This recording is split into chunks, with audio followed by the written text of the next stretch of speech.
Sejahtera Allah yang melampaui segala akal, itulah yang memelihara hati dan pikiran saudara di dalam Kristus Yesus Tuhan kita.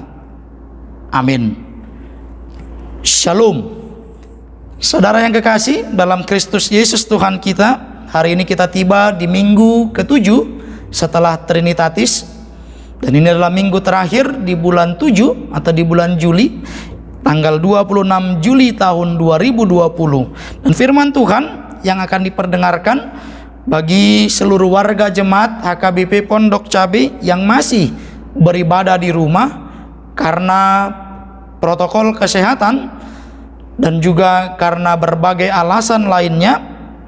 Kita akan dengar firman Tuhan dari Injil Yohanes pasal 13 ayat 31 hingga ayat 35. Saya akan baca untuk kita. Demikian firman Tuhan. Sesudah Yudas pergi, berkatalah Yesus, "Sekarang Anak Manusia dipermuliakan dan Allah dipermuliakan di dalam Dia. Jikalau Allah dipermuliakan di dalam Dia, Allah akan mempermuliakan Dia juga di dalam dirinya dan akan mempermuliakan Dia dengan segera. Hai anak-anakku, hanya seketika saja lagi aku ada bersama kamu. Kamu akan mencari aku, dan seperti yang telah kukatakan kepada orang-orang Yahudi, ke tempat aku pergi tidak mungkin kamu datang. Demikian pula aku mengatakannya sekarang juga kepadamu. Aku memberikan perintah baru kepada kamu, yaitu supaya kamu saling mengasihi, sama seperti aku telah mengasihi kamu. Demikian pula kamu harus saling mengasihi. Dengan demikian semua orang akan tahu bahwa kamu adalah murid-muridku, yaitu jikalau kamu saling mengasihi." Demikian pembacaan firman Tuhan. Saudaraku yang kekasih dalam Kristus Yesus Tuhan kita, umumnya setiap kali ada orang yang hendak berpisah dengan orang-orang yang dikasihinya, baik itu berpisah karena tempat bekerja atau tempat tinggal, atau mungkin juga perpisahan karena kematian, ada pesan-pesan yang disampaikan sebelum perpisahan itu benar-benar terjadi. Dan di dalam pesan-pesan terakhir sebelum perpisahan itu terjadi, umumnya arah dari ungkapan atau percakapan atau pesan yang disampaikan menuju kepada kebaikan, menuju kepada keutuhan, dan menuju kepada sukacita. Ketika perpisahan itu terjadi, mungkin saja air mata atau kesedihan akan terlihat, tapi melalui pesan yang disampaikan sebelum perpisahan itu terjadi, justru menjadi sesuatu yang menguatkan, sehingga orang boleh tetap kuat, orang boleh tetap teguh, orang boleh tetap bersemangat meski tidak lagi bersama-sama dengan orang-orang yang dikasihinya. Pun demikian dengan apa yang diungkapkan oleh nas Alkitab yang menjadi khotbah pada hari Minggu ini, di minggu ke-7 setelah Trinitatis, ketika Yesus hendak mengakhiri segala persekutuannya di dunia dengan para murid. Yesus ungkapkan pesan yang harus dihidupi dan harus terus-menerus dilaksanakan oleh para murid. Tentu kita tahu kehadiran Yesus ke tengah-tengah dunia ini adalah untuk membawa keselamatan dan sukacita. Tapi kita juga perlu tahu bahwa kehadiran Yesus menyempurnakan segala hukum yang ada dalam perjanjian lama. Kita tahu betul masyarakat di perjanjian lama, orang-orang Israel atau orang-orang Yahudi hidup dalam Taurat. Lalu kehadiran Yesus menyempurnakan, sehingga ada dua hukum yang utama dan terutama yang disimpulkan oleh Yesus melalui seluruh karya pelayanannya di tengah-tengah dunia ini. Apa itu?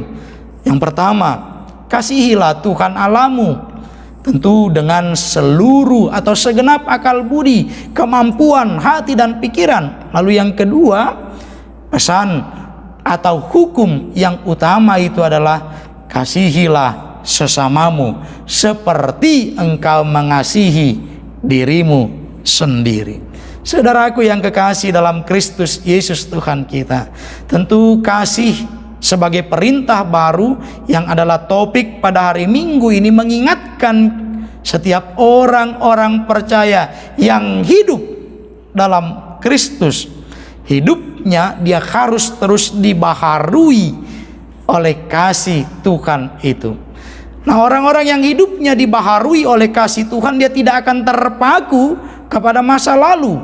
Hidupnya akan dijalaninya dengan menerima kenyataan pada hari ini, lalu menjadikan peristiwa di masa lalu sebagai proses pembelajaran, menatap kehidupan di masa yang akan datang. Maka orang-orang yang hidup dalam kasih Kristus adalah orang-orang yang hidup dalam pengharapan yang nyata.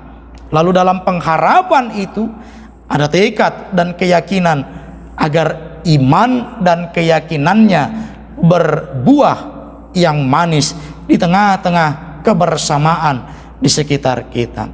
Tentu kita tahu betul hidup di dalam kasih, dia harus hidup di dalam pengorbanan, karena orang tidak akan mampu mengasihi tanpa mengorbankan sesuatu.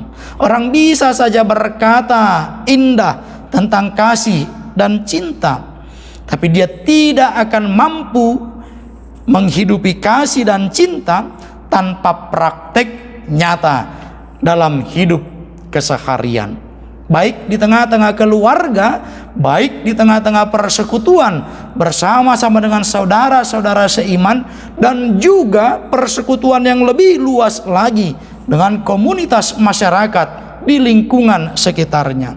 Mungkin mengasihi keluarga jauh lebih mudah, tapi ingat, ada banyak fakta yang mengungkapkan bahwa hubungan keluarga kerap kali terganggu karena urusan yang sepele. Ada orang atau anggota keluarga yang memisahkan diri dari komunitas keluarganya hanya karena persoalan pekerjaan, hanya karena persoalan perekonomian, atau hanya karena persoalan duniawi. Padahal dia bilang dia mengasihi anggota keluarganya. Lalu ada juga komunitas persekutuan di lingkungan, baik saudara-saudara seiman, yang akhirnya retak karena berebut kuasa di tengah-tengah komunitas persekutuan tersebut. Saudaraku yang kekasih dalam Kristus Yesus Tuhan kita, kalau perintah baru itu adalah kasih, maka kasih yang dimaksudkan adalah kasih yang diteladankan oleh Tuhan, kasih yang di dalamnya betul-betul memberikan pengorbanan dengan tulus dan ikhlas.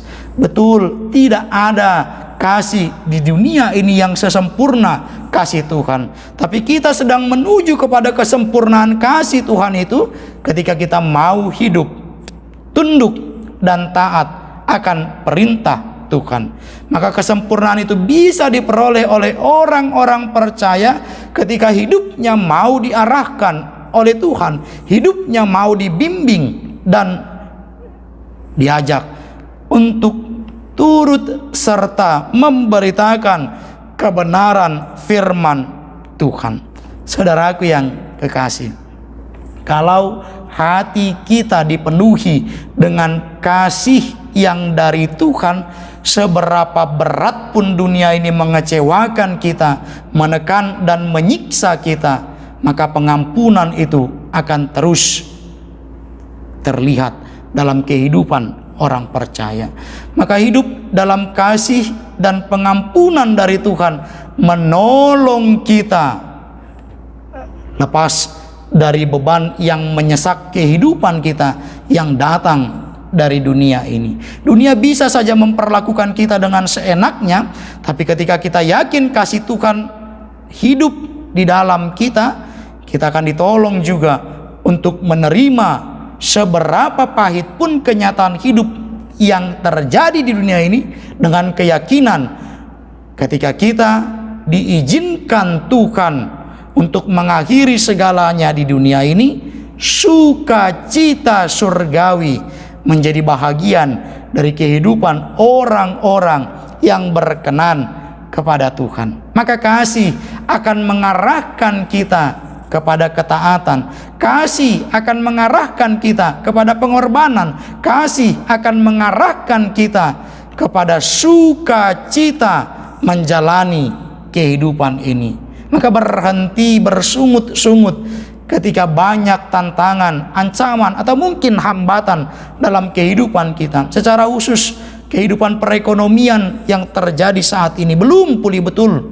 Tapi ketika kita tahu kehidupan perekonomian yang belum pulih betul, kita tidak boleh mengabaikan peran serta Tuhan yang menyertai kita boleh hidup sampai detik ini. Semua karena kasih dan pertolongan Tuhan. Dan biarlah kasih Tuhan yang berdiam dalam kehidupan kita, sehingga kasih Tuhan itu akan menggerakkan kita untuk tetap berpengharapan dan melakukan apapun seturut dengan kehendak Tuhan. Tuhan Yesus memberkati kita. Amin. Kita berdoa.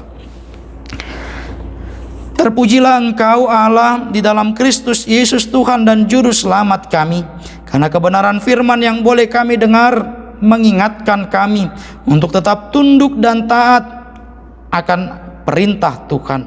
Dan kami yakin kasih sebagai perintah Tuhan menyempurnakan kehidupan kami untuk boleh tetap berpengharapan, yakin akan pertolongan Tuhan di tengah-tengah situasi yang terjadi saat ini.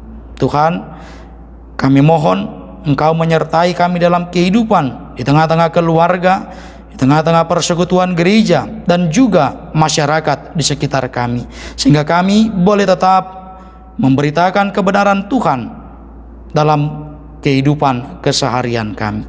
Sertai seluruh warga jemaat-Mu yang sakit Tuhan sembuhkan, yang berduka Tuhan hiburkan, sehingga setiap orang yang berharap akan kasih Tuhan memperoleh sukacita untuk tetap menjalani kehidupan mereka.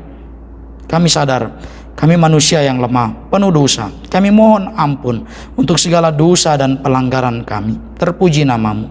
Dalam Kristus Yesus kami telah berdoa dan mengucap syukur. Amin.